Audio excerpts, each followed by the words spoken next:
Assalamualaikum warahmatullahi wabarakatuh. Selamat pagi untuk anak-anak semua. Hari ini kita masuk ke pertemuan berikutnya untuk lebih fokus ke materi masing-masing KD. Hari ini kita akan belajar atau mendalami materi tentang rangkaian arus searah atau disebut DC ya, direct current. Nah, nanti penjelasan materi itu berasal dari soal dulu. Dari soal nanti akan muncul teori-teori yang akan kita bahas secara singkat, gitu ya. Nah, ini kami mohon untuk segera bergabung bagi yang belum. Nah, untuk yang pertama, kita ingat tentang hambatan dan hukum Ohm, serta nanti ada hukum Kirchhoff, baik itu hukum pertama Kirchhoff, hukum kedua Kirchhoff. Dan akhirnya nanti muncul susunan resistor atau susunan hambatan yang biasanya muncul dalam berbagai soal, gitu ya. Ini contoh misalnya ada soal nomor 1. Langsung ya. Jadi untuk rangkaian seperti gambar, bila saklar S1 dan S2 itu ditutup, maka voltmeter akan menunjuk harga berapa. Ini contoh yang agak sederhana. Jadi kalau kita lihat sesuai dengan teori yang sudah kita pelajari, bahwa pada gambar ini sebenarnya ada sebuah sumber tegangan dengan beda potensial sebesar 24 volt, pakai warna ungu. Ya. Jadi ada sumber tegangan dengan beda potensial 24 volt, kemudian dirangkai dengan beberapa hambatan. Ya. Ini ada hambatan, anggap aja R1. R1, kemudian ada R2, ada R3. Ya. Masing-masing hambatannya diketahui seperti gambar. Berapa beda potensial yang ditunjukkan oleh alat yang namanya voltmeter ini? Berapa? Ya.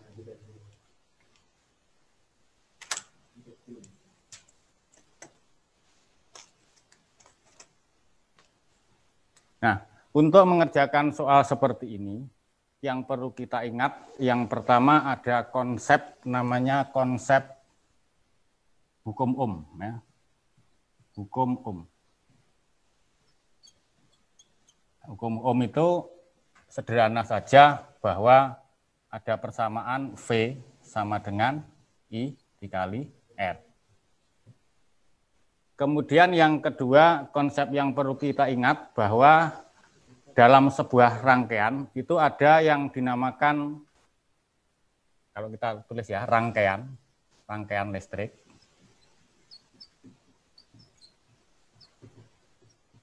Itu ada susunannya, ada yang kita sebut sebagai susunan seri. Ya. Kemudian ada susunan paralel. Nah, nanti kita pelajari satu-satu. Kemudian yang terakhir itu sebenarnya ada susunan yang tidak termasuk susunan seri maupun paralel. Jadi kalau dalam hambatan itu ada namanya jembatan Wheatstone.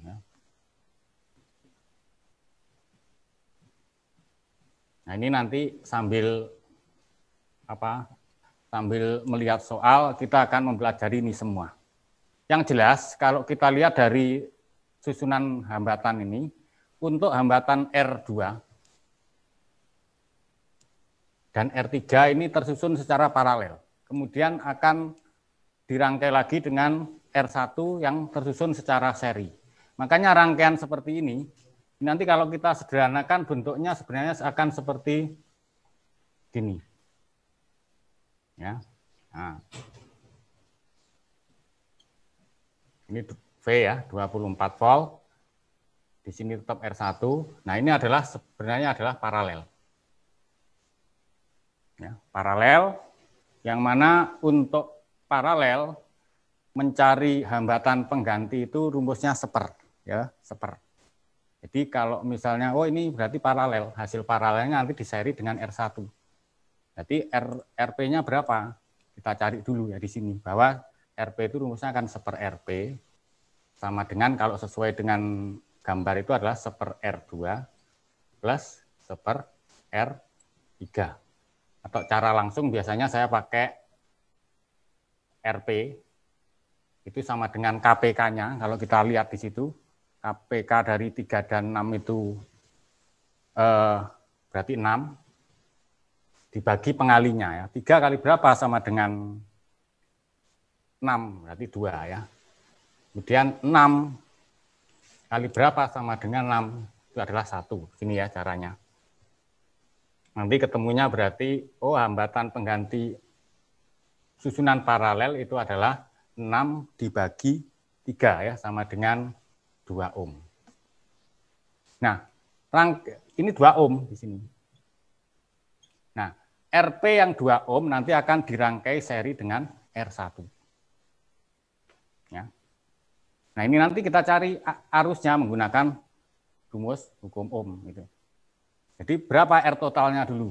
Nah, R total berarti di sini ya. R total itu berarti seri antara R1 dan RP.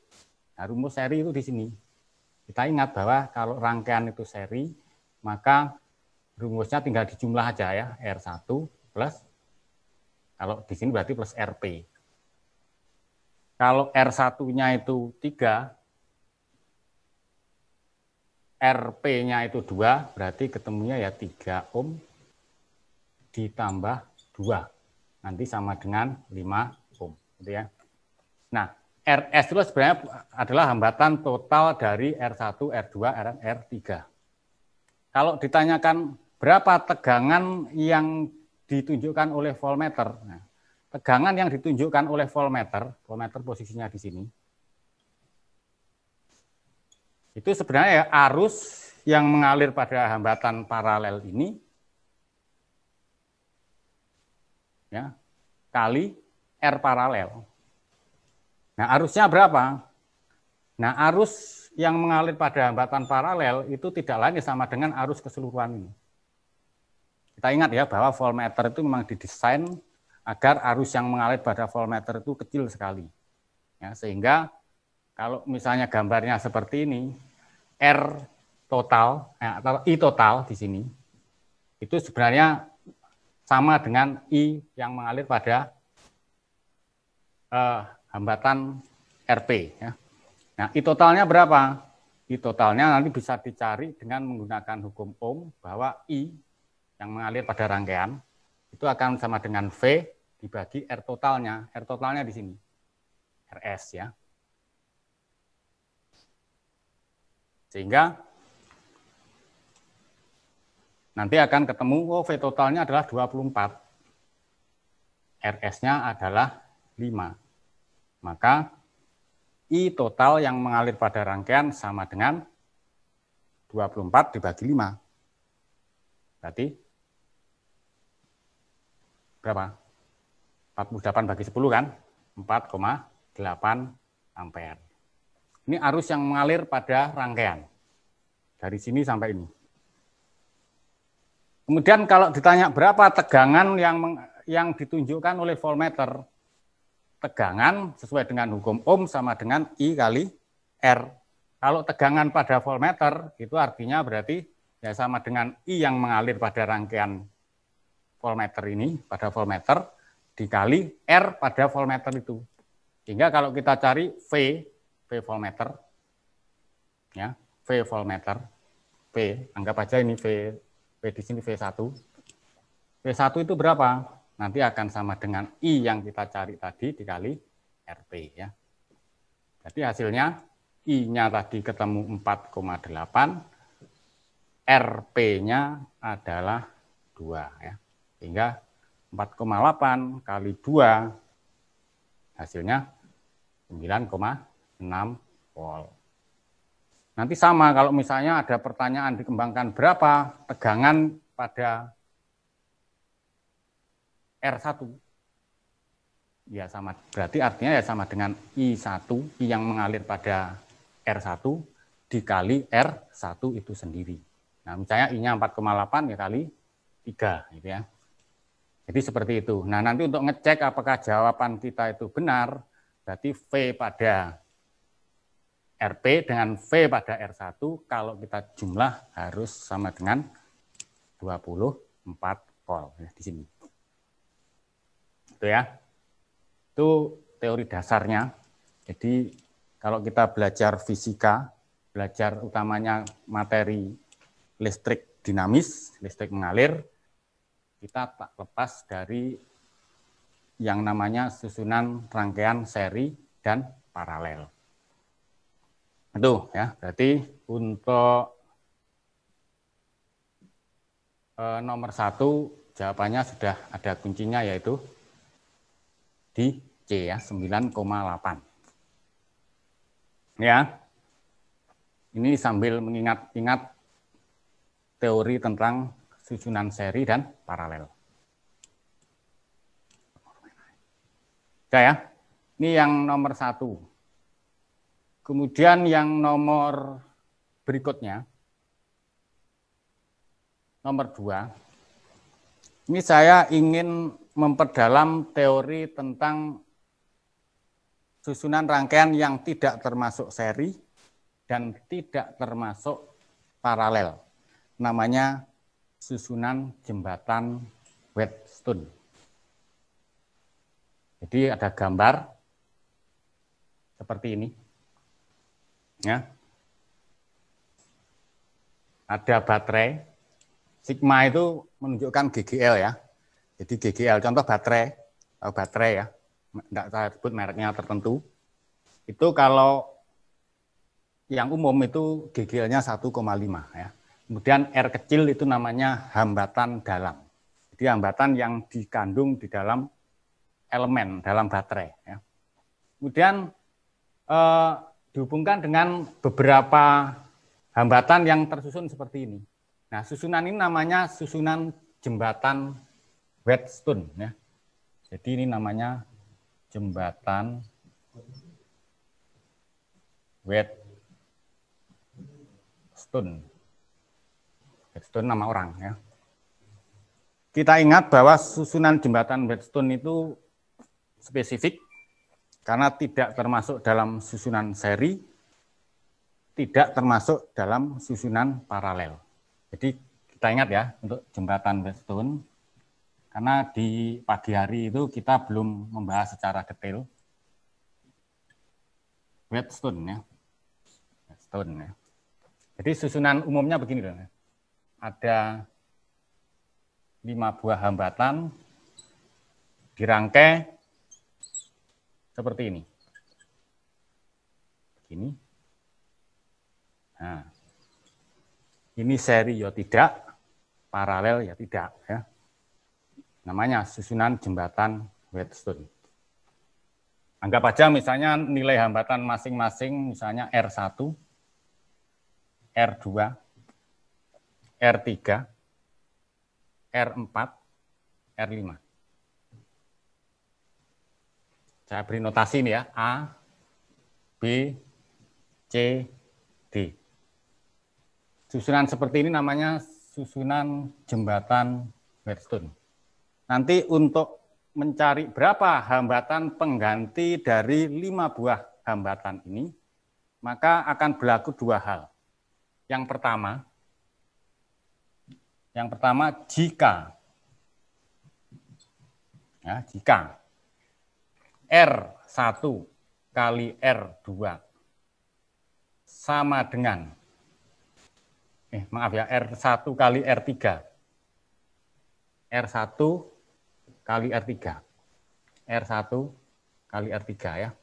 Kok sama dengan R2 kali R4? Jadi kalau kita lihat angka-angka ini kita kalikan, R1 kali R3 sama dengan R2 kali R4, itu artinya arus listrik yang mengalir pada R5 itu sama dengan 0. Jadi I5 itu artinya arus listrik yang mengalir pada hambatan R5 itu sama dengan 0. Karena I-nya 0 berarti hambatan yang tengah itu nggak dilalui arus. Berarti keberadaannya R5 itu tidak mempengaruhi hambatan secara keseluruhan. Kalau itu terjadi, itu artinya susunan rangkaian itu menjadi, ini tidak ada, dianggap nggak ada ya. Ini tidak ada. Ketika tidak ada, berarti susunannya menjadi R1, R2 itu terangkai secara seri, R3 dan R4 terangkai secara seri, hasil serinya akan diparalelkan. Mungkin kalau kita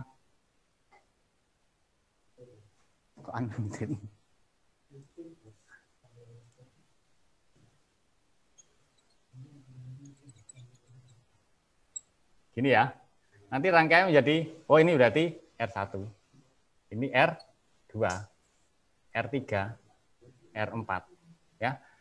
Berarti R1, R2-nya seri, R3, R4-nya seri, hasilnya nanti diparalelkan ya, seri, R1, R2 seri, R3 dan R4 di seri, hasilnya diparalelkan, itu hambatan totalnya. Lalu bagaimana kalau misalnya terjadi yang kedua, di sini ya, yang kedua itu jika R1 dikali R3 tidak sama dengan R2 dikali R4, R1 kali R3 tidak sama dengan R2 kali R4, berarti I5 tidak sama dengan 0. Ya, I5 tidak sama dengan 0. Ketika I5 tidak sama dengan 0, misalnya kita mau mencari hambatan penggantinya gimana? Nah, kita bisa menggunakan, ini ya kita sampaikan infonya, bahwa untuk mencari hambatan pengganti ketika terjadi situasi seperti ini, caranya adalah dengan menggunakan metode yang namanya metode delta Y atau metode segitiga Y. Nah, metode segitiga Y itu nanti caranya adalah ya. Ini segitiga itu artinya R1, R4, R5, itu segitiga, hambatan segitiga. Nanti kita buat Y-nya. Jadi kita buat ada hambatan bayangan. Sebenarnya dalam realitanya tidak ada ini ya.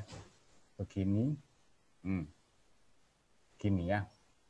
Anggap aja R di sini adalah RA. Kemudian ada RB, ada RC. Terlalu kecil ya. Jadi tingkat kalau kita perjelas berarti begini. Ya, ini ada RA, RB, RC. Ini Y-nya. RA, RB, RC. Nah, kemudian baru kita cari RA-nya. Rumusnya RA itu begini, RA itu sama dengan perkalian hambatan yang mengapit.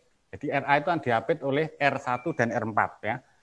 Kita kalikan R1 kali R4 dibagi penjumlahan hambatan segitiga. Segitiganya itu R1, R4, R5. Kita jumlahkan R1 plus R4 plus R5. RB juga demikian. Perkalian hambatan yang mengapit, berarti kalau RB itu diapit oleh R1 dan R5 dikalikan, dibagi jumlah hambatan segitiganya. Gitu ya. Demikian pula dengan RC. RC itu diapit oleh R4 dan R5. Jadi seperti itu, sehingga nanti rangkaian jembatan Weston yang semula seperti tadi R1, R2, R3, R4, R5 akan berubah menjadi tinggal nyambungkan di sini. Ya, disambung begini. Thread. Nah, ya. Ini nanti R2 di sini adalah R3. Jadi RA, RB, RC, R2, R3. Sudah, ini sudah kelihatan rangkaiannya tidak jembatan Wheatstone lagi, tetapi RB dan R2 itu seri, RC dan R3 itu seri, hasilnya nanti diparalelkan, ini hasil paralelnya diseri lagi dengan RA. Ya. Itu sekilas teori tentang jembatan Wheatstone. Jadi hari ini memang kita agak teori sedikit ya. Kemudian untuk menyelesaikan masalah yang ada di soal. Itu sudah ya, saya kira cukup jelas. Jadi secara garis besar untuk jembatan Wheatstone nanti kondisinya ada dua. Yang pertama yang di sini, yang kedua ini. Lalu bagaimana kalau kita terapkan ke dalam soal nomor 2? Nomor 2 itu kelihatan ini ya, A itu di sini. B itu ini. C, D. Ya. Itu berarti R1 kali R4, 4 kali 10, ternyata sama dengan 5 kali 8. Berarti soal nomor 2 itu rangkaiannya memenuhi rangkaian jembatan Wheatstone dengan kondisi yang pertama. Berarti keberadaan R5 itu dianggap tidak ada. Kalau ditanya berapa tegangan jepit, ya, tegangan jepit itu nanti akan sama dengan I dikali R luarnya. Jadi bedakan ya, ada konsep lagi yang begini, ada konsep GGL. Kalau GGL itu epsilon, di sini lempit ya, sama dengan I dikali R luar plus R dalam. Tapi kalau tegangan jepit itu sama dengan I dikali R luar saja. Makanya kalau ditanya berapa tegangan jepit, ya I kali R. R-nya itu dicari dari jembatan Wheatstone, kemudian I-nya nanti bisa dicari dari konsep GGL yang atas. Jadi ini agak panjang juga ya. Itu kalau secara teori. Makanya untuk menghadapi soal nomor 5, yang pertama kita cari I-nya. Berapa I? Ya, I kita cari ya dari, karena yang diketahui GGL, I akan sama dengan GGL dibagi R plus R. R luarnya dicari dari jembatan Wheatstone ya. Berapa hasilnya yang jembatan Wheatstone ya? Yang atas ini kan 9, yang bawah ini 18. R, kalau kita cari R ya, R jembatan Wheatstone ya, ini ke sana ya. R jembatan Wheatstone-nya, R luarnya, itu sama dengan paralel antara 9 dan 18. Berapa? Ya, berarti 18 KPK-nya dibagi 9 kali berapa sama dengan 18 itu 2 ya, plus 1 ya. Oh, berarti hasilnya di sini ya, 6 ohm. Hambatan luarnya, hambatan dalamnya 2. Berarti arus yang mengalir pada rangkaian ini akan sama dengan 6 ini ya, GGL-nya 12 dibagi 6 plus 2. Nanti akan sama dengan 12/8 ya, atau 1,5 ampere. Harusnya 1,5 ampere di sini. Berapa tegangan jepitnya? Nah, ini konsep tegangan jepitnya di sini. Maka tegangan jepitnya nanti akan sama dengan ya, ini ya, balik ke sini ya. V akan sama dengan I kali R luarnya. Nanti akan sama dengan 1,5 kali R luarnya tadi adalah berapa? 6 ya. Jadi hasilnya adalah 9 volt ya. Ini.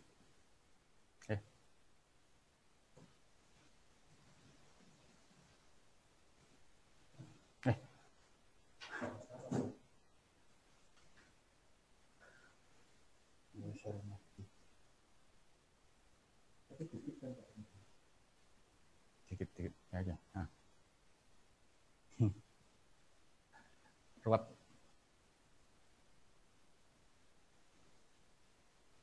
Nah, nggak apa-apa. Sudah ya? Nih, mari saya. Nggak apa-apa, nggak apa-apa. Cek, pekan. Nggak ditulis. Lali urutan.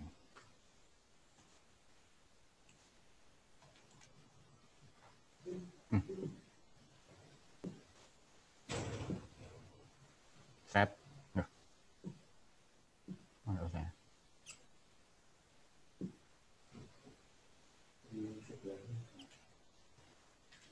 Oh iya ya. Yes.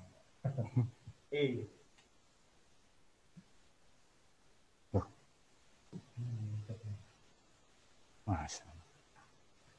Apa tuh? Sudah ya, jawabannya E. Sulit tulis pakai ini.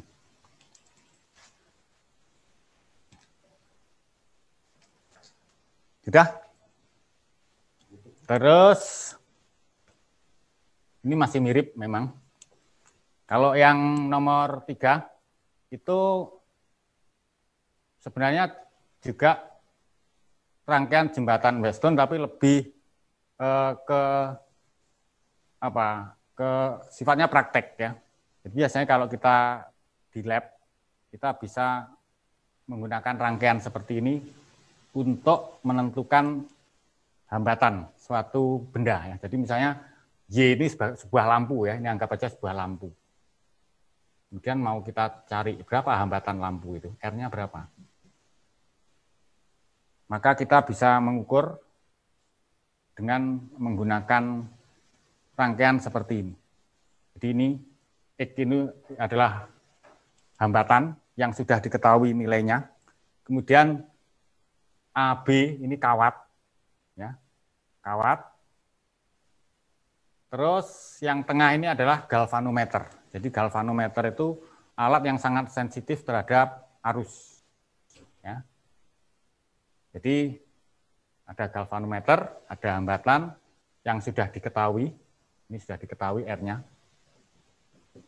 Kemudian ada RY yang mau ditentukan nilai hambatannya. Kemudian ada kawat. Kemudian yang bawah ini baterai dengan tegangan tertentu atau GGL tertentu. Nanti baru saklarnya kita tutup, arus mengalir. Ya. Ini sesuai soal itu. Rama ya, melakukan percobaan untuk menentukan nilai hambatan sebuah lampu dengan menggunakan rangkaian jembatan Weston. Jika panjang kawat A homogen, jadi kawatnya homogen, AB itu 1 meter, dan kontak geser C sedemikian sehingga jarak CB 60 cm, maka jembatan seimbang. Jadi galvanometer akan menunjuk angka 0. Jadi nanti memang caranya ujung kawat pada galvanometer itu kita geser kiri kanan. Sampai galvanometer ini menunjuk angka 0, ya, V-nya 0. Ya. Jika hambatan X itu 10 ohm, berapa nilai hambatan Y? Ya. Jadi kalau ini sebenarnya gampang, cuma saya ingin menyampaikan bahwa inilah cara praktek menentukan hambatan sebuah benda. Ya, dengan menggunakan rangkaian tertutup. Jadi lampu dalam kondisi menyala, hambatannya berapa? Gitu. Nah, konsep yang pertama jelas pada gambar ini susunannya merupakan susunan jembatan Weston ya. Jadi ada tadi R1 itu di sini, R2, R3 itu sebenarnya ini, di sini ada R3. Kemudian R4. R5-nya adalah hambatan pada galvanometer. Makanya dibuat galvanometer sampai menunjuk angka 0 itu tujuannya berarti konsepnya dibalik ya. Bagaimana agar di tengah ini tidak ada arus yang mengalir. Kalau tidak ada arus yang mengalir itu artinya Rx kali R3 akan sama dengan R4 dikali hambatan lampu. Gitu ya. Jadi itu konsepnya. Terus konsep yang kedua, kita ingat bahwa ada konsep namanya konsep hambatan kawat. Jadi kalau ada kawat panjangnya tertentu, itu di dalam kawat akan ada hambatan listriknya. Berapa hambatan listriknya? Secara matematis rumusnya akan R sama dengan, ini mengingat kembali ya, Rho kali L per A. Rho itu namanya hambat jenis. Jadi hambat jenis itu tergantung dari jenis kawatnya. Kawat yang terbuat dari nikrom dan kawat yang terbuat dari tembaga, tentu nilai hambat jenisnya berbeda. Gitu ya. Kemudian L itu panjang kawat. Dan A itu luas penampang kawat. Jadi kalau kawat itu semakin besar, hambatannya semakin kecil ya, karena berbanding terbalik. Tapi kalau kawat semakin panjang, berarti hambatannya besar. Ini konsep hambatan kawat atau hambatan penghantar. Ini berarti nanti dimasukkan sebagai untuk mencari hambatan kawat AB. Tentu karena homogen, artinya jenis kawat dari A ke C sama dengan jenis kawat dari C ke B. Makanya secara Rho R4 dengan R5, Rho-nya itu sama kawatnya ya, jenis kawatnya. Kemudian A-nya ya sama. Makanya kawat dari A ke B yang terbagi menjadi AC, CB, itu yang membedakan adalah panjangnya saja ya. Luas penampangnya sama, hambat jenisnya sama. Sehingga kalau kita cari menggunakan rumus jembatan Wheatstone ya, berapa R lampu atau RY, nanti jadinya kan RE dikali R3 itu sama dengan RY kali R4. Tentu RX nilainya sudah tertentu, di sini diketahui. 10 ya. RY-nya R3-nya berarti hambatan kawat sepanjang CB. Yang membedakan hanya L-nya, berarti ini nanti diwakili aja oleh LCB. Karena Rho dan A-nya sama nanti ya. Ini aslinya kan ini Rho CB dibagi ACB. Ini juga ya RY kali LAC. Mana nanti Rho dan A-nya untuk R3 dan R4 itu bisa saling dicoret karena nilainya sama ya. Itu maka RY bisa dicari, tinggal masukkan angkanya ya 10, LCB-nya 60 cm akan ya, sama dengan RY yang kita cari, terus dikali LAC.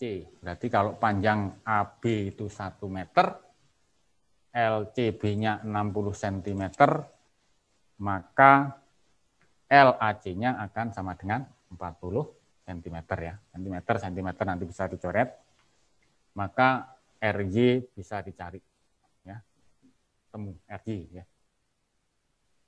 RY akan sama dengan enggak coret 60 dibagi 4 ya. Oh, berarti sama dengan 15 ohm ya.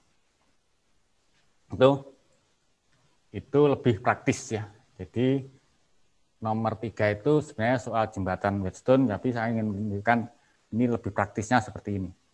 Ya.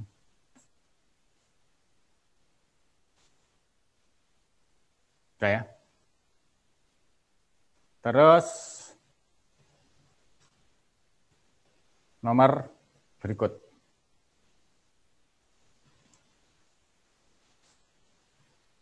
Ini masih jembatan Wheatstone karena memang lebih fokus di situ ya, 3 soal. Ada rangkaian seperti gambar. Jadi R-nya ada 3, kebetulan nilainya sama. Jadi ada R, anggap aja ini R1, R2, R3, besarnya masing-masing 6 ohm. Dihubungkan dengan tegangan baterai yang di sini. Ya, ini 9 volt. hambatan dalamnya diabaikan, ya, berarti dianggap 0.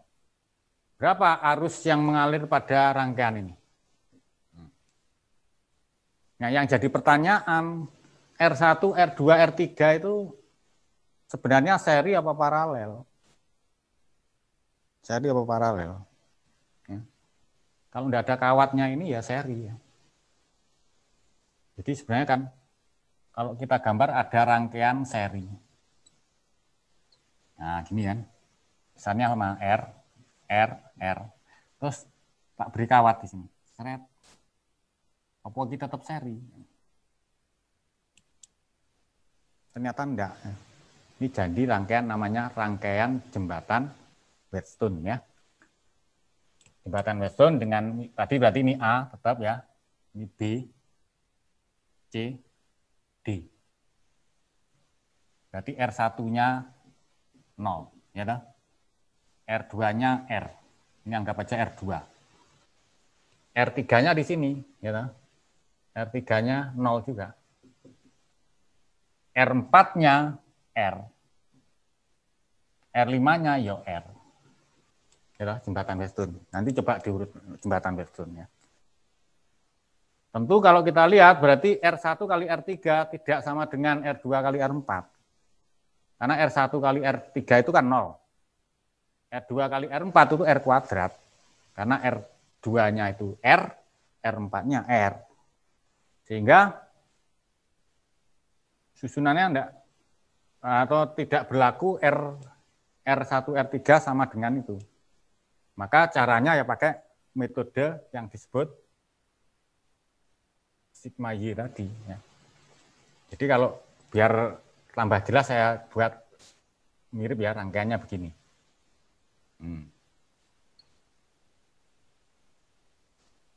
Gitu. Ya. Nah, jadinya sebenarnya gini, ini R.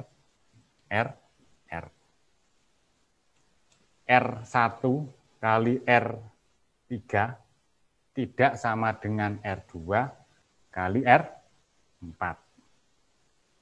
Maka cara memperoleh metode segitiga Y-nya dari cabang yang pertama ini kita sisipkan hambatan, ini hambatan semu ya, sebenarnya nggak ada hambatannya. Nah gini loh, sebagai Y-nya. Terus anggap aja tetap ya notasinya biar ingat ini RA, sehingga jadi warnanya beda. RB, RC. Berapa RA?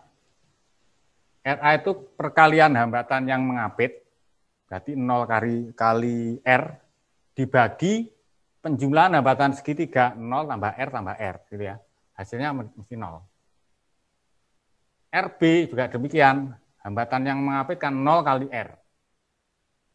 0 kali R. Jelas 0 ya. RC, hambatan yang mengapit itu, RC itu ini loh. Ini kan. Hambatan yang mengapit berarti R kali R. Berarti R kuadrat. Dibagi hambatan segitiga ya, 0 ditambah R tambah R. Jadi hasilnya kan R kuadrat dibagi 2R. Ketemunya R per 2. Ya. Biar jelas ya, ini berarti gambarnya jadi begini. Seret. Nah, ya kan. Gitu ya, ini RA, RB, RC, R, ini R di sini 0. Nah, RB ya 0.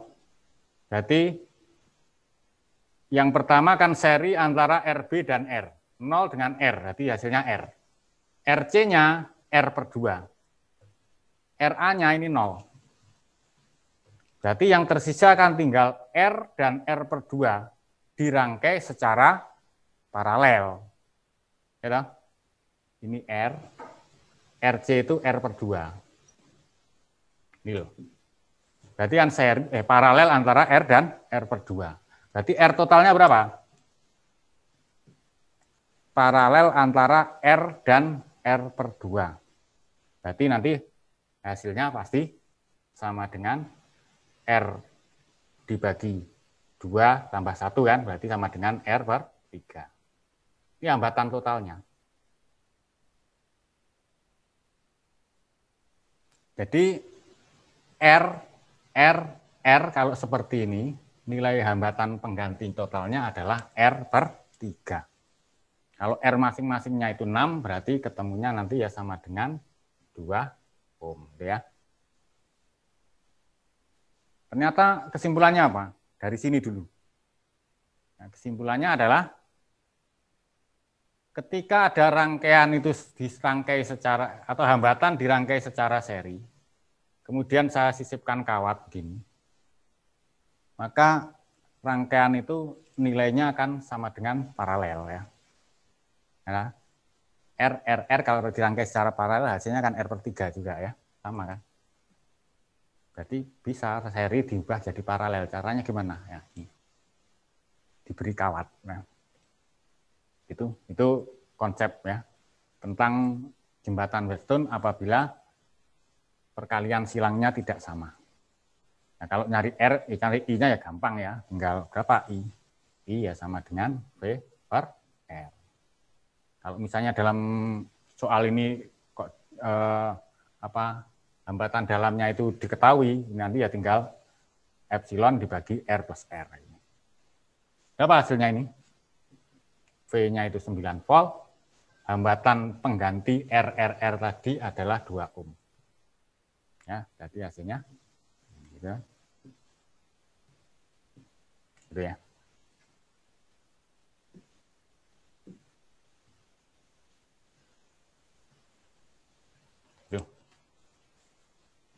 Sudah ya. Jadi saya kira cukup untuk jembatan Wheatstone.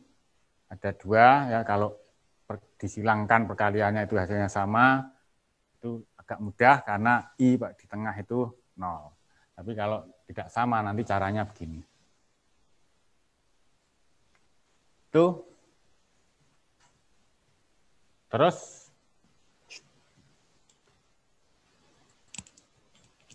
nomor 5, ini saya ingin menjelaskan tentang susunan elemen.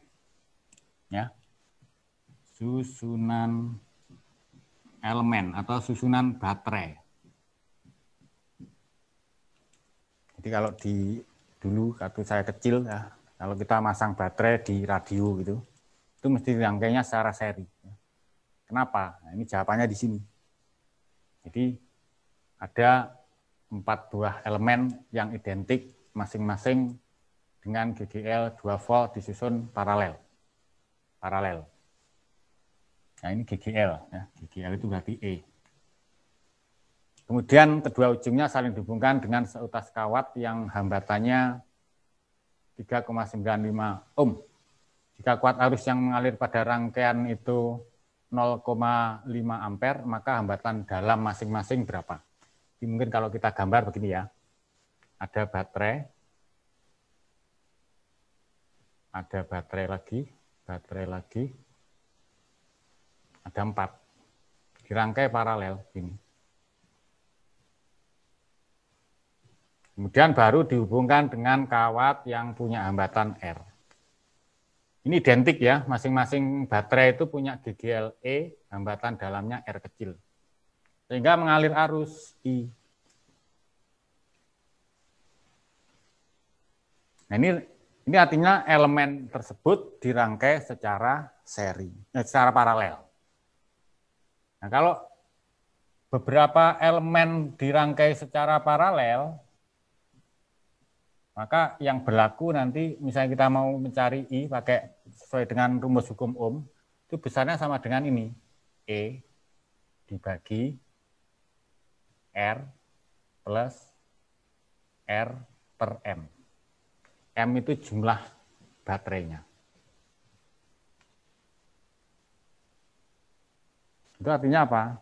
Kalau baterai itu dirangkai secara paralel, GGL totalnya sama dengan GGL salah satu dari baterai itu. Jadi mubazir kan. Kalau di 1,5, 1,5, 1,5, 1,5 volt, dirangkai paralel, GGL totalnya 1,5 volt. Gitu loh ya. Beda dengan seri.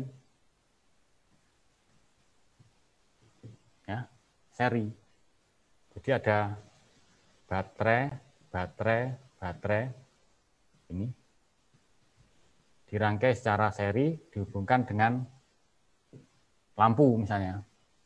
Berapa arus yang mengalir? Kalau seri berarti I akan sama dengan NE dibagi R plus NR. N-nya itu jumlah baterainya. Jadi kalau campuran seri paralel, campuran ya tinggal digabung aja, I sama dengan NE dibagi R plus NR per M. Pak, kalau campuran. Nah, kondisi kita itu di sini. Yang ditanyakan hambatan dalam masing-masing. Berarti di sini. Mana? Ini ya. Oke, ganti. Ini yang ditanyakan. Berapa? Jadi kan angka-angkanya sudah tinggal masukkan aja ya. Maka nanti ketemunya adalah I-nya itu 0,5. Nggak masukkan ya, 0,5 akan sama dengan GGL-nya itu 2 dibagi hambatan luarnya ini itu 3,95. 3,95. Jadi 3,95 plus R yang dicari dibagi M. M-nya itu jumlah baterainya, ada 4. 4 ya. Maka kalau dilakukan perkalian silang jelas ketemunya akan 3,95 plus R per 4 sama dengan 2 per 0,5 ya. Atau R per 4 sama dengan 2 dibagi 0,5 itu 4 dikurangi 3,95 atau sama dengan 0,05 ya. R-nya berarti 4 dikali 0,05. Hasilnya 0,2 ini ya. Tuh, ini hanya konsep kalau elemen atau baterai dirangkai seri itu seperti apa, kalau dirangkai paralel seperti apa, kalau campuran seperti apa ya gitu ya. Tuh. Ini ya. Paham ya? Ini juga sering kita hadapi soal yang seperti ini. Terus dipoto aja ya, biar cepat. Ini pengembangannya. Tadi paralel, ini berarti seri ya. Gambar di samping menggambarkan baterai atau elemen masing-masing GGL-nya 1,5, hambatan dalamnya R, ohm, berapa kuat arus yang mengalir. Jika hambatan luarnya ini, nanti sebenarnya kalau kita kembangkan bisa I1-nya berapa, I2-nya berapa, I3-nya berapa, tapi di sini yang kita ambil yang sederhana aja, I totalnya itu berapa. Sama ya, ini kalau seri berarti I total sama dengan, ini kan seri, E-nya atau GGL-nya E. Jadi kalau seri ingat di sini jadinya NE dibagi R plus NR, gitu ya. Tentu R-nya itu yang dimaksud hambatan luar, berarti hambatan keseluruhannya ini. Susunan paralel antara hambatan 8, 12, dan 24. Berapa R? Ini RP ya. RP jelas ya, kalau RP itu saya pakai seper ya bisa. Saya lebih, karena harus membalik agak lama, saya biasanya pakai konsep KPK ya. Berarti mesti kita ambil 24, 12, 8 itu KPK-nya. Oke.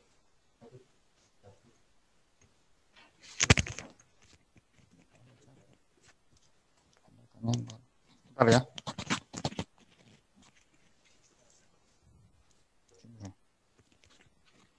Cek.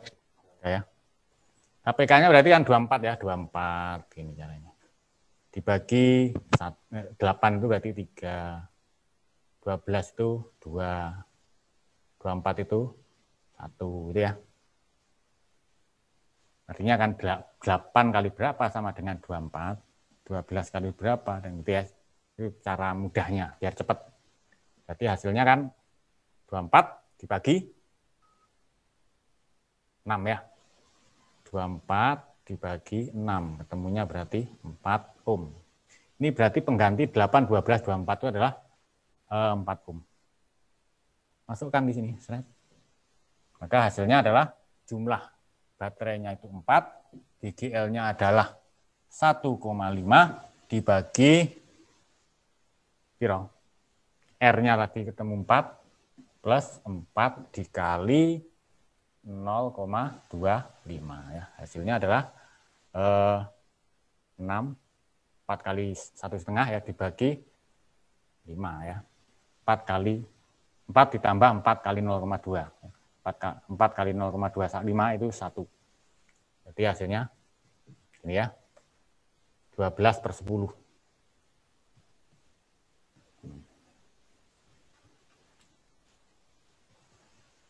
Gitu.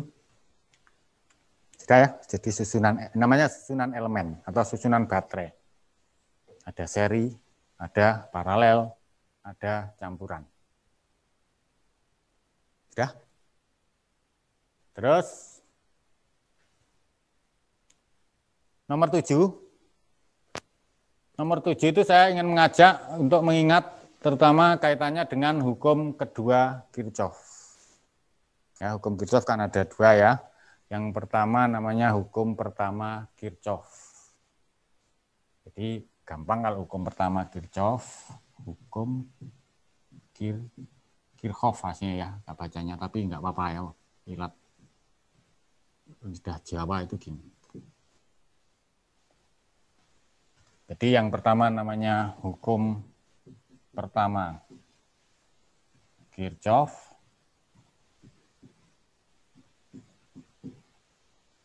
Itu kita ingat kalau ada arus mengalir seperti begini, masuk ke satu titik percabangan, ini namanya titik percabangan.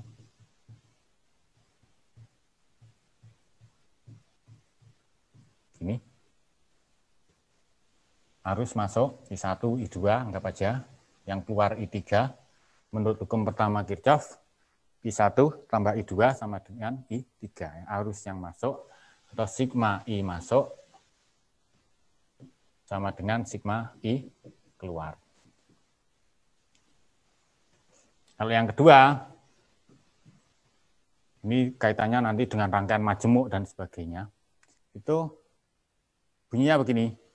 Ya, hukum kedua Kirchhoff itu, hukum kedua Kirchhoff.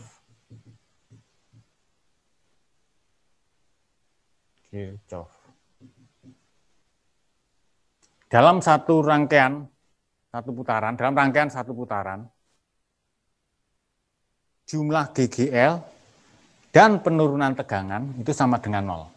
Secara matematis rumusnya sederhana begini, sigma GGL ditambah sigma I kali R sama dengan 0. Ini namanya rumus atau hukum kedua Kirchhoff. Nah, hukum ini akan mudah untuk menghadapi soal yang seperti nomor 7 ini.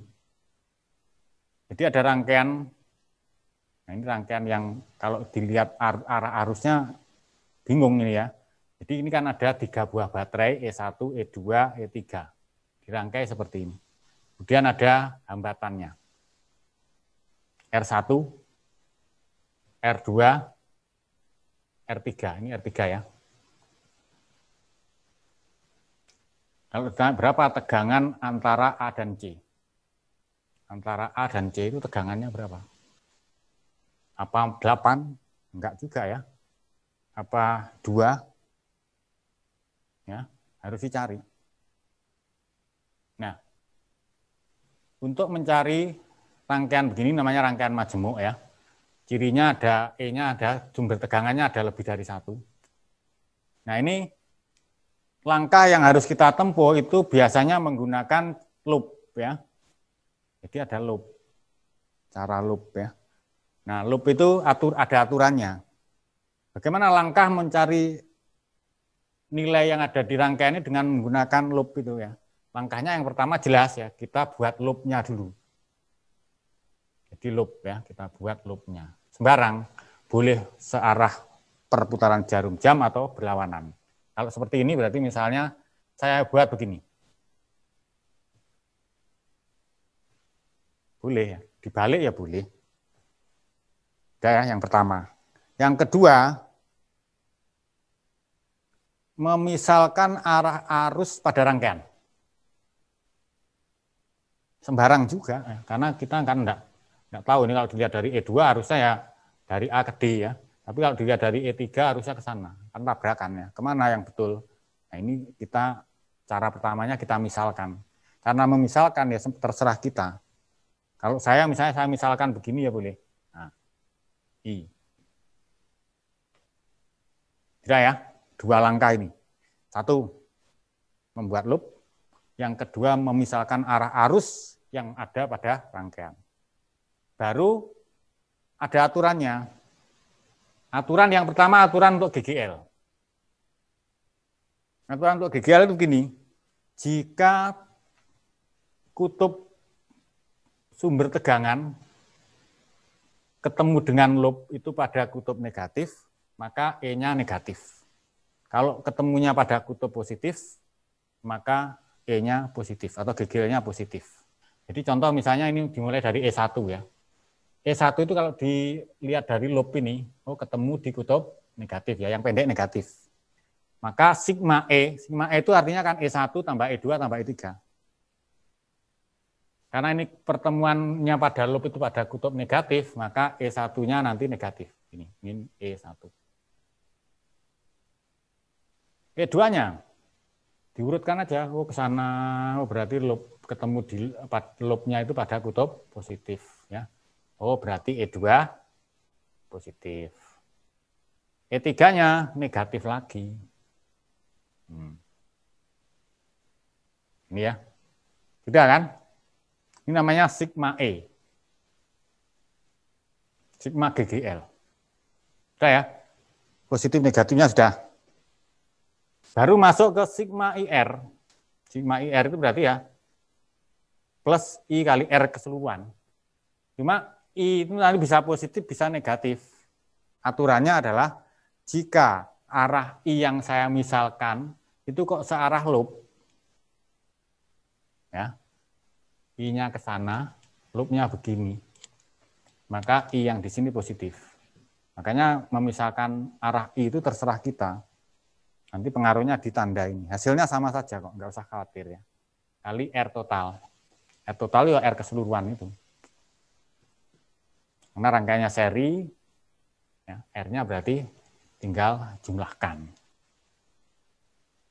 Itu. Nah ini nanti yang pertama ketemu bukan langsung VAC, tapi I-nya dulu. Berapa I-nya? Ya, tinggal masukkan ya. Min 4 ditambah berapa? 2 dikurangi 4 plus I dikali R-nya mulai dari R1 itu 15 plus 5 plus 10 sama dengan 0. Betul ya? Min 4 plus 2 plus 4 berarti min 6 sama dengan dan sama dengan ya, min biar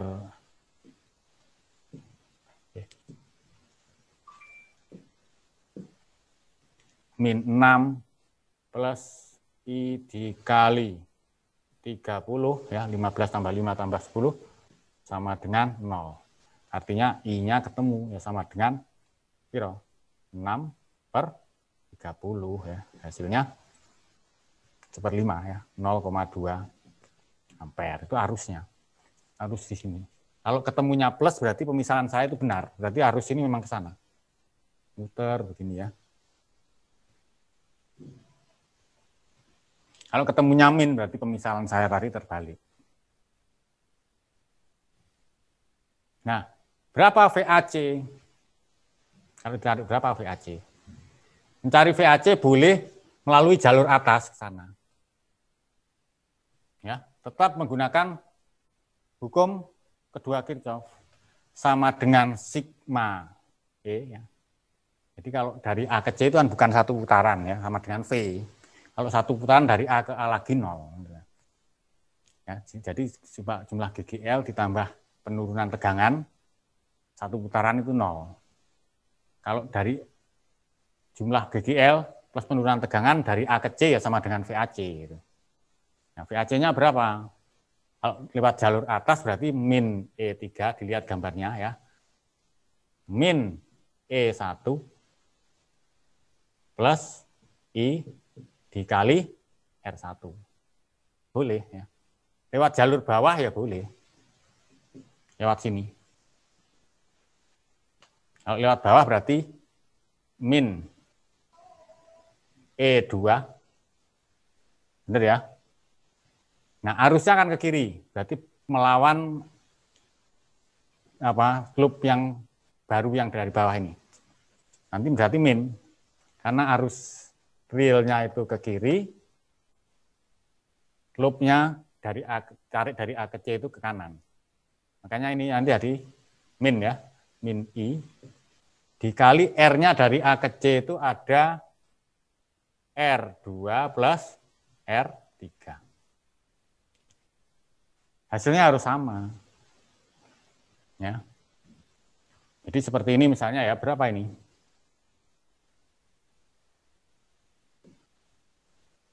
Biar kelihatan ya. Berapa? Berarti min 4. Terus min 4 lagi. Plus I-nya 0,2 kali R1-nya 15 ya. Hasilnya berarti min 8 ditambah berapa? 3 ya. Berarti sama dengan min 5 volt. Kenapa kok min? Nah, kalau ditanya VAB itu, VAC itu min. VAC itu kan VA, VC min VA. Ya. Kalau min itu berarti ya tidak akan diartikan sendiri. Berarti VC min VA kok min itu artinya VA lebih tegangan di A lebih tinggi dibanding tegangan di C. Ya. Itu kalau diartikan seperti itu. Coba kalau dari bawah hasilnya berapa ini? Min E2-nya itu 2, min 0,2 dikali R2 tambah R3 itu 15. Benar ya? Min 2, min 3 berarti min 5 juga ya. Min 5 volt. Sama ya. Jadi untuk ngecek jawaban kita itu benar atau enggak, boleh. Tapi kalau nanti tes ya salah satu aja. Kalau ini kan hanya untuk ngecek apakah jawaban kita itu benar ya. Caranya cari VAC dengan lewat jalur yang atas maupun lewat jalur yang bawah. Ternyata hasilnya sama. Gitu ya. Gitu? Sudah? Ini agak sederhana karena rangkaiannya seri. Tapi yang umum juga kadang kita menghadapi soal yang bentuk rangkaiannya paralel. Seperti ini. Ya. Perhatikan gambar. Kok gambar ya? Gambar ya. Diketahui E1, E2, E3, R1, R2, R3. Jika hambatan dalam sumber tegangan diabaikan, berarti tidak ada. Berapa kuat arus yang melalui R2? Berarti arus di sini itu berapa? Misalnya anggap aja I2 ya. Nah, sama nanti kalau mencari besaran-besaran yang ada pada rangkaian majemuk begini, tetap yang pertama kita buat loopnya dulu. Cuma karena rangkaiannya itu rangkaian paralel, maka loopnya tidak cukup satu ya, tapi dua ya. Jadi ada misalnya, misal ini sembarang loop itu boleh muter gini boleh juga ya. Ini misalnya gini boleh ya. Ya, begini. Ini dibolak-balik bebas. Kemudian yang kedua, memisalkan arah arus. Tapi logis ya, arah arus misalnya anggap aja arus I1 begini. I2-nya ke kanan ya. Ya harus logis. Jangan sampai nanti sama-sama menuju satu titik, itu enggak logis ya. Ini kalau seperti ini kan logisnya misalnya I1, I2, I3 ke bawah boleh, ke atas boleh begini ya. Ini misalnya saya misalkan ke bawah I3. Nanti akan muncul persamaan pertama sesuai dengan hukum pertama Kirchhoff itu kan I1 sama dengan I2 plus I3. Dilihat ya, I1 sesuai yang saya misalkan. Ini yang pertama. Nanti yang kedua persamaan yang dihasilkan oleh loop 1. Ini loop 1 ya yang atas, ini loop 2. Yang loop 1 kalau dimasukkan ke persamaan begini sigma E plus sigma IR sama dengan 0, sigma E-nya mulai dari sini, E1. Dilihat ya, E1. Terus ke sana plus E2. Bisa diamati ya. Terus min I1. Kenapa kok min ya? I1 ini berlawanan dengan loop ya. I1 itu wilayahnya dengan R1. Jadi yang membatasi I itu titik cabang. Jadi ini wilayahnya I1 itu di sini. I2 di tengah ya. Makanya I1 itu R-nya R1. Akan sama dengan 0 ya. Jadi ada persamaan 1, ini persamaan 2. Nanti ada persamaan 3. Loop yang bawah.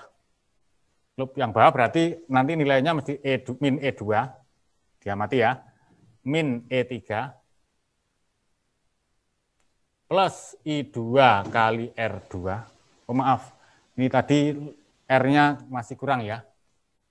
Sebentar. Ini kurang. Kan yang tengah ini belum. Ini ya.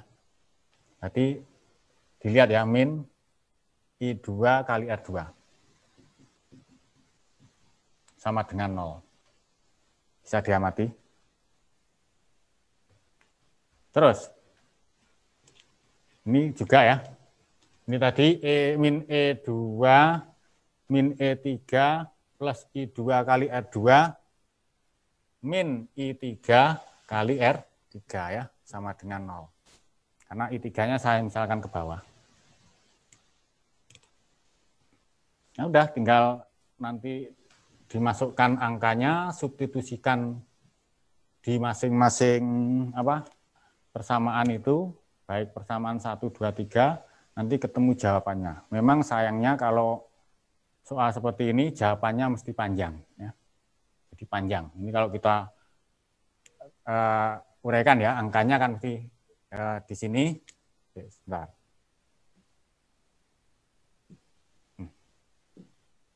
Biar kelihatannya. E1 misalnya ya, kalau kita misalkan angka-angkanya kita masukkan ke persamaan 2, ketemunya kan 16, terus plus 8 min I1 dikali 12 min I2 dikali 6 sama dengan 0. Terus yang persamaan ketiga, nanti angkanya yang muncul adalah E2-nya itu min 8 ya, berarti min 8, min E3-nya itu 10, plus I2 dikali R2-nya itu 6, min I3 dikali R3-nya adalah 6. Ya kan? Sama dengan 0. Sudah, nanti berarti kan kita bisa disubstitusi, bisa dieliminasi. Nah, ini ada I1, I2, I2, I3. Mungkin salah satunya bisa kita ganti, ya misalnya I1 diganti I2 plus I3. Makanya nanti ketemunya bisa begini, 16 ya, plus 8 sama min ya. I1-nya kan bisa diganti I2 plus I3. Dikali 12 min I2 kali 6 sama dengan 0. Maka nanti ketemunya dari persamaan 2, 16 plus 8 min 12 I2 min 12 I3 min I2 kali 6 sama dengan 0. Jadinya persamaan 16 ditambah 8 itu sama dengan 24 min 12 I2 min 6 I2 berarti min 18 I2.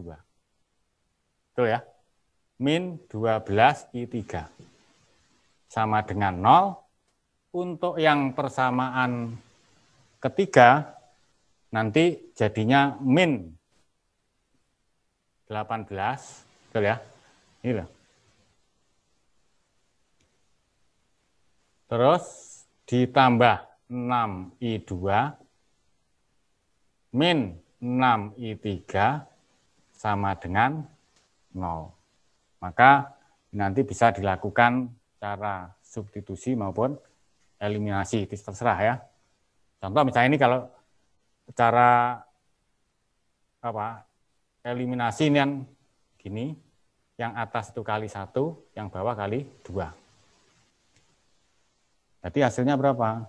Hasilnya nanti adalah yang atas itu 24 min 18 I2 min 12 I3 sama dengan 0. Yang bawah 18 kali 2 itu min 36 plus 12 I2 min 12 I3 sama dengan 0. Gitu ya.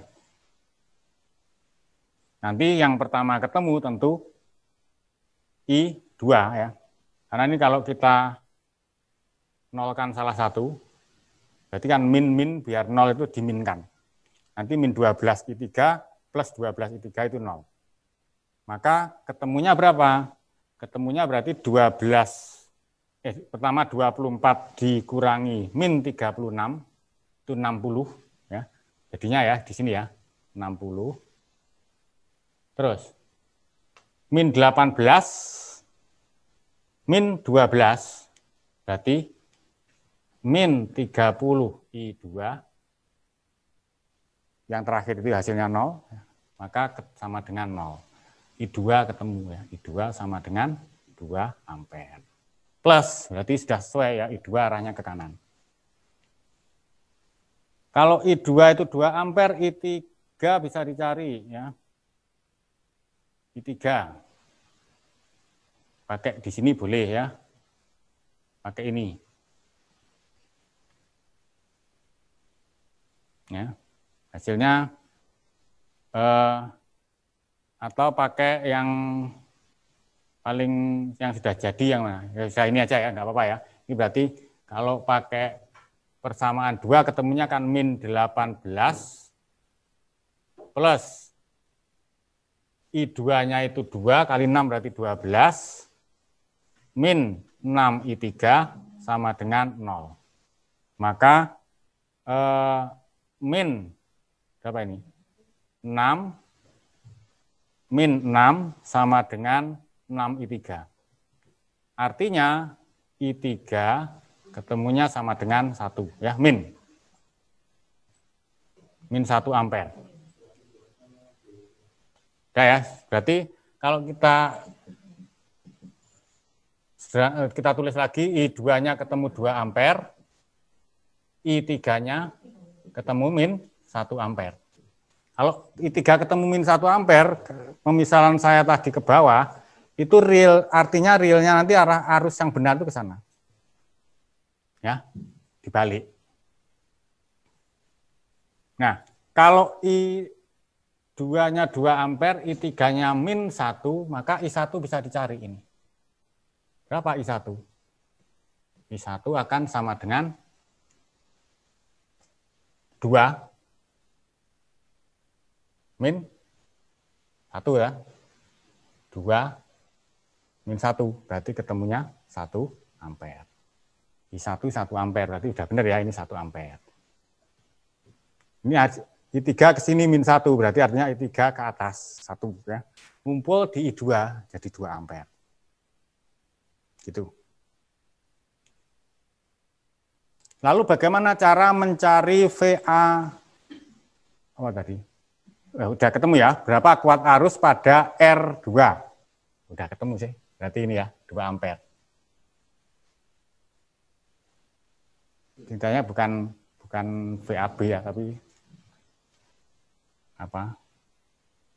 I-nya. Panjang kan? Mesti panjang. Ya. Tapi ada cara yang sangat pendek ya. Kalau misalnya pakai cara ini 3 lembar, mungkin ada cara ya, ini cara namanya teorema Thevenin, itu mungkin yang 3 lembar begini bisa cukup jadi 1 baris gitu ya. Nah, ini memang kalau saya biasanya tidak menyarankan seperti itu, tapi khusus permasalahan ini saya selalu menyarankan pakai teorema Thevenin ya. Jadi teorema Thevenin di sini ya. Ini tetap kamu harus tahu caranya yang ini. Kalau teorema Thevenin.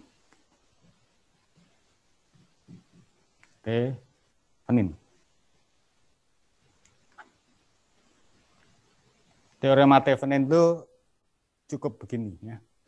Mesti yang harus dicari dulu VAB. Jadi bandingkan dengan Kirchhoff 2. Kalau Kirchhoff 2 mesti I-nya dulu. Jadi kalau I1, I2, I3 ketemu mencari VAB itu paling gampang ya. Kalau Thevenin dibalik, VAB-nya berapa? Nah, VAB itu rumus singkatnya adalah sama dengan ya RP dikali sigma apa ini? E per R. Yang merah ya, yang ungu jangan diabaikan ini. Sama dengan RP dikali sigma E per R. Nah, maksudnya begini, tapi harus tahu maksudnya ya. RP itu artinya kan R paralelnya.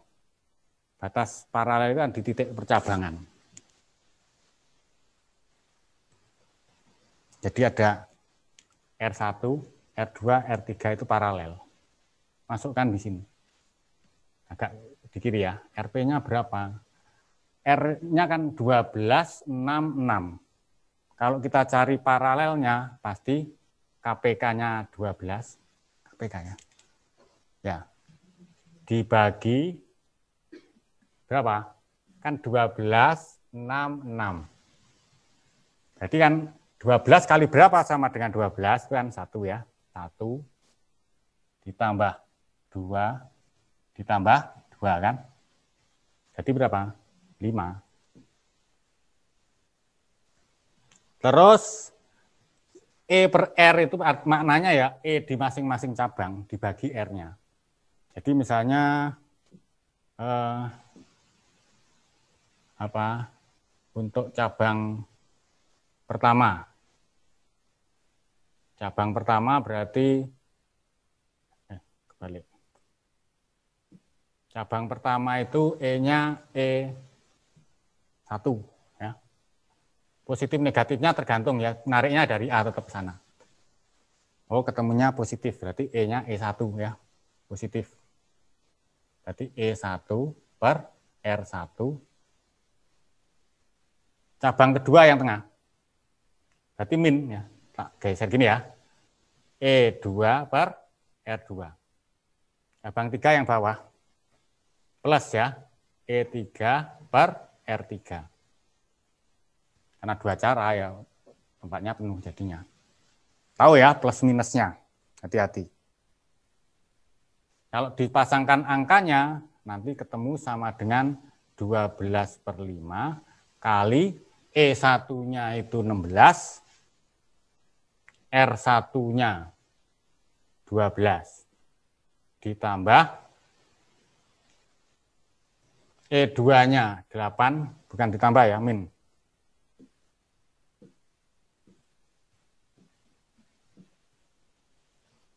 Min. Oke.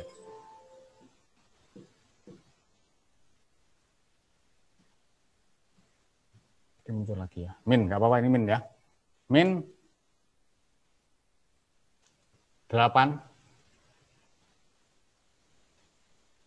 per R2-nya 6 plus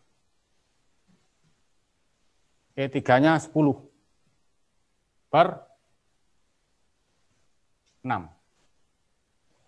Maka ketemunya nanti VAB itu 12 per 5 kali bagi per 12 ya, berarti 16 ditambah 16, dikurangi 16 itu 0, tambah 20 ya, 20 per 12. 20 per 12. Maka hasilnya adalah 4 volt ya toh. 12 coret, 20 bagi 5 kan 4. Ini bukan jawabannya C loh, sebentar ya, kecoret nanti. 4 volt. Itu VAB. Tinggal misalnya mau mencari yang ditanyakan berapa arus yang mengalir pada R2, berarti ini. Berapa? Ya, berarti buat loop dari A ke B ke sana. Seret. Persamaannya dari sini, nggak apa-apa ya, kami perhatikan. VAB itu akan sama dengan E2 dikali I, maaf, bukan dikali, ditambah I dikali R2. VAB sama dengan I2, I2-nya min ya, maaf. Karena dari A ke B ketemu di kutub negatif. I2-nya dicari.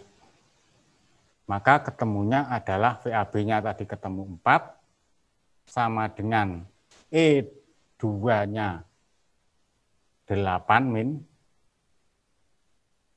plus I2 itu dicari, R2-nya adalah 6.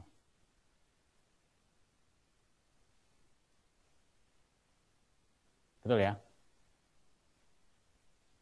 4 sama dengan min 8 plus I2 kali 6. Min 8 pindah ke kiri, ruas kiri jadi 8, 8 tambah 4 itu 12, sama 12 sama dengan 6 I2, maka I2-nya ketemu sama dengan 2 ampere gitu ya. Jadi singkat aja, cuma segini aja. Ketemunya tapi sama ini. Jadi kalau saya untuk menghadapi soal ini, saya menyarankan justru Thevenin ya. Yang penting tahu caranya, ini Thevenin ini. Bedanya dengan Kirchhoff 2, kalau Thevenin mesti ditemukan VAB-nya dulu. Baru nyari I-nya, tetap menggunakan loop ya, VAB. Kalau saya mencari I1, nanti coba cocokkan sama ya. I1 berapa? Ya dari A ke B tarik loop. Berarti VAB sama dengan E1 dikali, ditambah I1 kali R1. Tapi I-nya min ya, karena I1 itu ke bawah, loopnya ke atas sana. Berarti misalnya mencari I1 caranya gimana? VAB akan sama dengan E1 min I1 kali R1. I3 juga sama. Ya, gitu. Jadi pokoknya sudah ketemu VAB, mencari I masing-masing itu tidak sulit. Gitu. Sudah? Yang beberapa yang ini tambahan aja, masalah energi saya kira tidak masalah ya. Yang penting tambah 10 menit. Bahwa energi listrik itu rumus dasarnya W sama dengan V I T. Kalau daya sama dengan P itu sama dengan W per T. Cuma kalau energi itu V-nya itu dalam volt,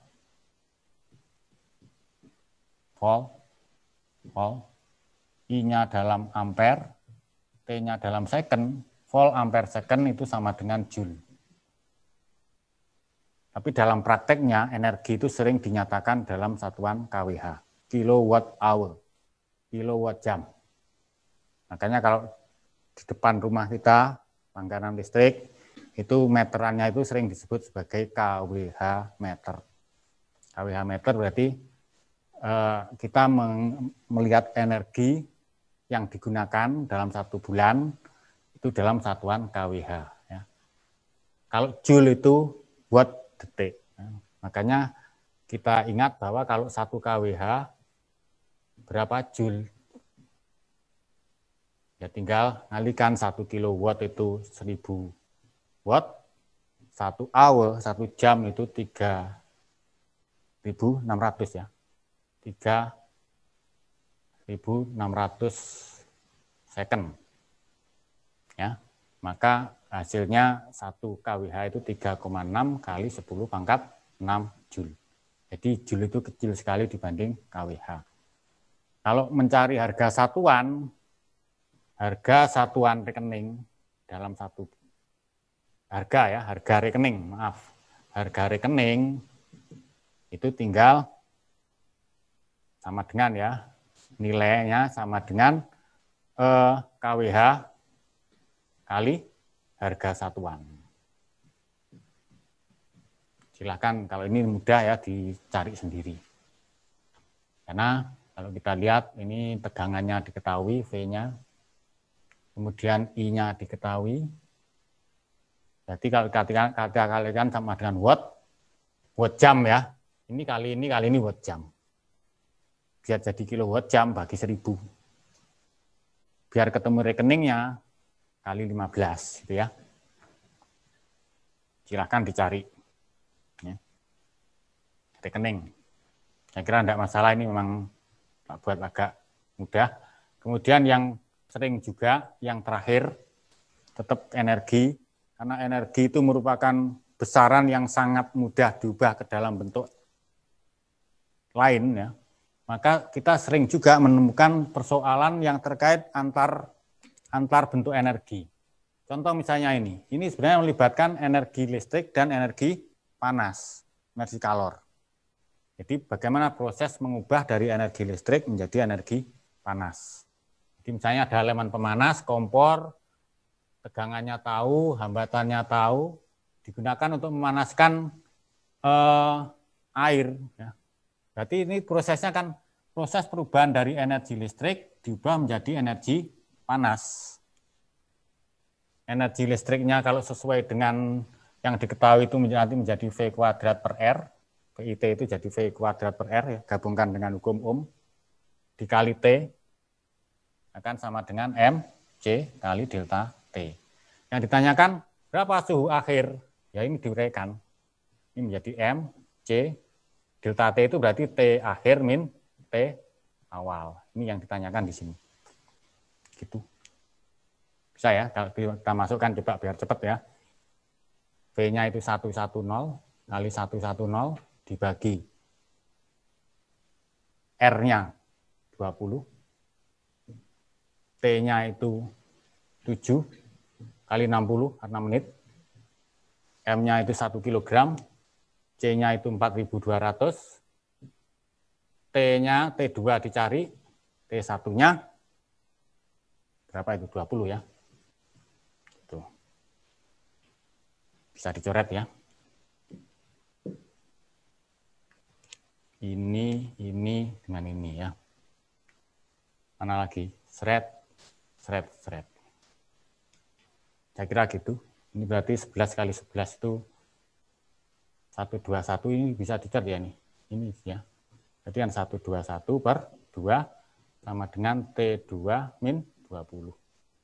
Maka T2 sama dengan 121 itu 60,5 ya. Plus 20 sama dengan T2. Maka T2-nya sama dengan ini ya. Ini sering ya muncul, tidak hanya listrik ke kalor, bisa aja listrik ke bentuk yang lain, listrik ke mekanis ya. Karena kan lebih praktisnya di kehidupan sehari-hari seperti itu. Makanya harus paham ya, ini kalau energi listrik itu ini, energi panas begini, energi mekanik seperti apa. Karena tidak menutup kemungkinan dalam prakteknya nanti kita akan menghadapi soal terkait dengan perubahan dari energi listrik menjadi energi mekanik, energi kinetik, potensial, dan sebagainya. Gitu ya. Saya kira cukup hari ini. Jadi memang kita sepakat, kita memperdalam materi yang pagi hari.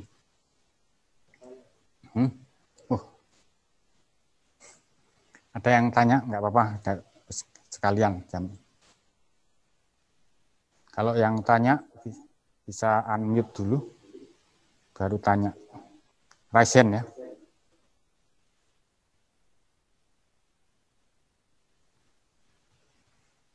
Wis paham kabeh.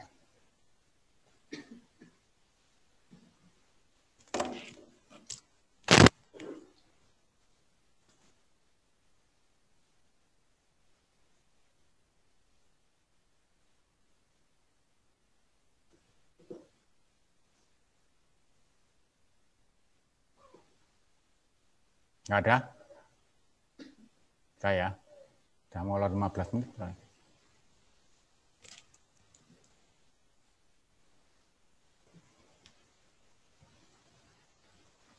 Sudah, saya kira tidak ada. Cukup ya hari ini. Semangat, meskipun sudah sore. Kami akhiri, mohon maaf kalau ada kesalahan. Billahi taufik wal hidayah. Assalamualaikum warahmatullahi wabarakatuh.